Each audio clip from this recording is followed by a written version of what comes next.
Damilola didn't speak for 3 days after her husband vanished. It started on a Monday morning. The sun was barely up and the village of Osun was quiet. I was on my way to fetch water from the stream when I saw her sitting by the big tree near her house. She was staring at the ground, her hands clutching a small gourd tightly. Demi, are you okay? I asked, but she didn't even look at me.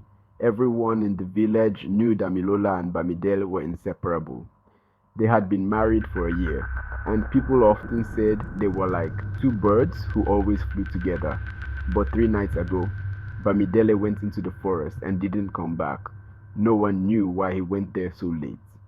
Some people whispered he had offended the forest spirits. Others said he might have been taken by the river goddess Osun. The only thing we knew was that Damilola hadn't slept or eaten since he disappeared. That evening, the elders called a meeting. They decided that a group of men would search the forest the next day, but Damilola stood up and said, "No, I will go alone." The men laughed. "What can you do alone?" one of them asked. She didn't argue. She just turned and walked away. The next morning, I followed her. I didn't plan to. I just couldn't let her go into the forest alone.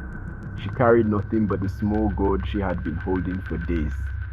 We walked for hours, deeper into the forest than I had ever been. The air was thick and the trees seemed to close in around us. I wanted to turn back, but Damilola didn't stop.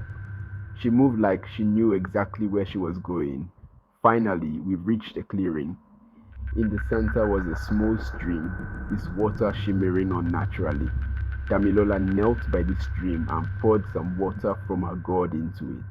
She whispered something I couldn't hear, and then she started to sing. Her voice was soft at first, like a lullaby, but it grew louder and more powerful. It echoed through the forest, and I swear the trees seemed to listen. Suddenly, the water in the stream began to ripple, and then it glowed. Out of the water stepped Bamidele. He looked tired, his clothes torn, but he was alive. Damilola ran to him, tears streaming down her face. They held each other for what felt like forever. When they finally turned to me, Bamidele explained that he had gotten lost in the forest and had been wandering for days. He said he had heard Damilola's voice, calling him, guiding him back. We walked back to the village together, and Damilola's song stayed in my head for days.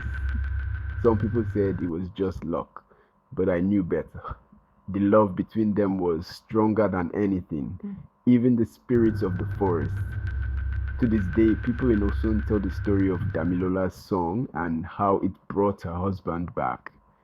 It's a story about love that doesn't give up, no matter how dark the forest.